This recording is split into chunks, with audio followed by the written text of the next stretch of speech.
Astagfirullahaladzim, Pondok Pesantren Al-Zaitun diduga bolehkan santri berzina, dosanya bisa ditebus dengan duit. Aduh ya Allah Tuan Syekh. Maafkan saya wahai Tuan Syekh, maafkan saya Tuan Syekh Al-Kabir yang paling agung. Aduh, izinkan aku yang bocah ini menyampaikan kebenaran kepada kalian semua teman-teman. Baik, Mas Ngaji, sebelum ini berupa tudingan yang tanpa bukti, kita tanyakan langsung kepada Mas Iksan. Mas Iksan ini lulusan juga, Mas Iksan, sambil ditunjukkan ijazahnya ke layar TV. Mas Iksan ini merupakan lulusan Ponpes Al-Zaitun tahun berapa, Mas? Boleh Penjelasan itu ijazah. Mic-nya, Mas. Ini waktu saya untuk bicara ya. Silakan. Baik. Mas Iksan.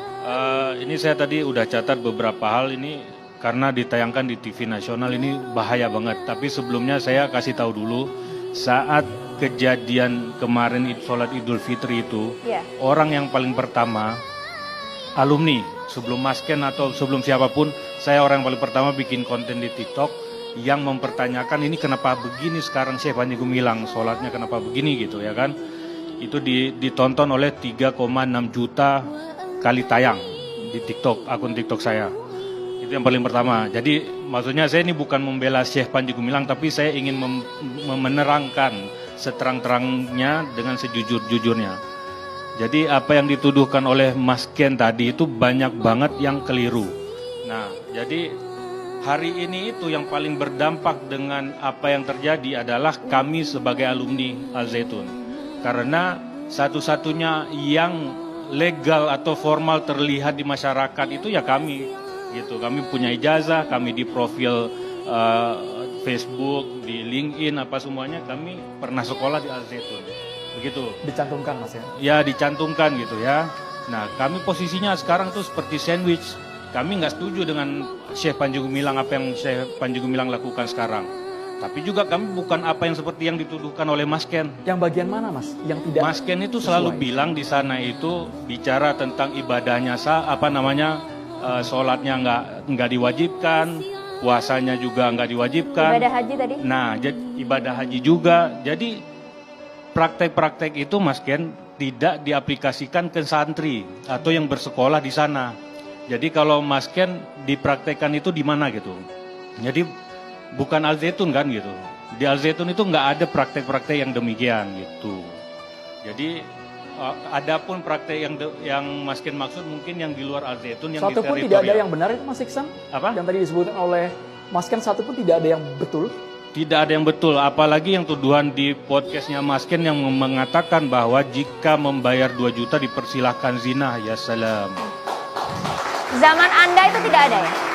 Itu tuduhan yang paling mengerikan buat kami, itu kami sakit hati betul itu.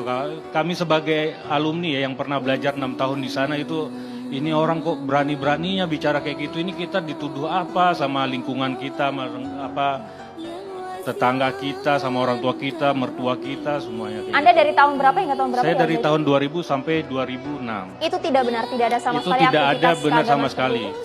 Jadi saya berani mengatakan ini ada Abi Imam yang hidup bersama saya di sana selama 6 tahun saya di sana. 6 tahun saya di sana itu syariat Islam itu benar-benar diaplikasikan.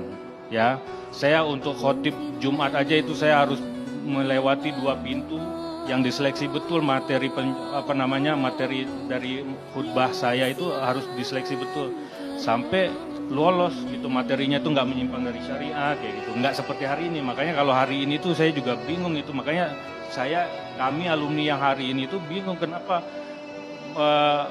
ngelihat khotibnya baca bahwa Al-Quran itu bukan kalamullah gitu.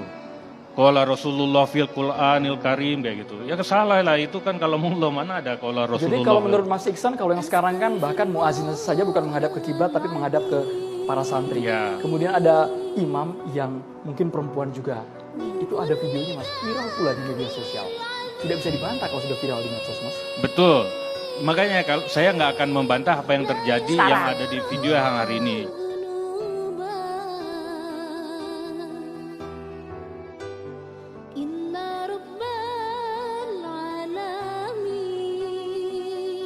Hai orang-orang yang beriman, jika datang orang fasik membawa berita, maka periksa berita tersebut dengan teliti agar tidak menyebabkan suatu musibah kepada suatu kaum tanpa mengetahui keadaannya, yang nantinya akan menyebabkan kamu menyesal atas perbuatan tersebut. Al-Qiyas Al-Hujurat ayat 6.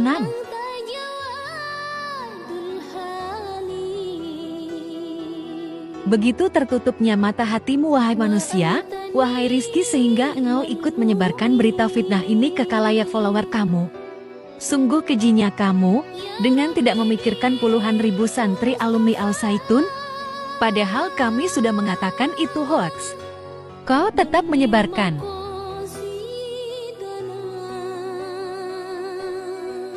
Demi follower dan cuan, kau hiraukan ayat-ayat Allah tentang fitnah, kau sematkan berita keji ini di akunmu.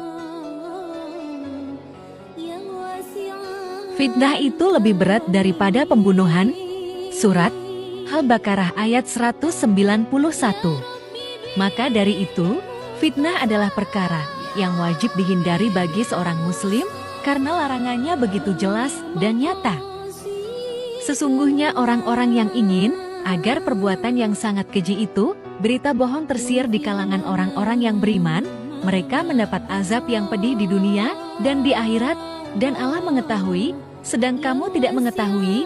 Surat An-Nur ayat 19.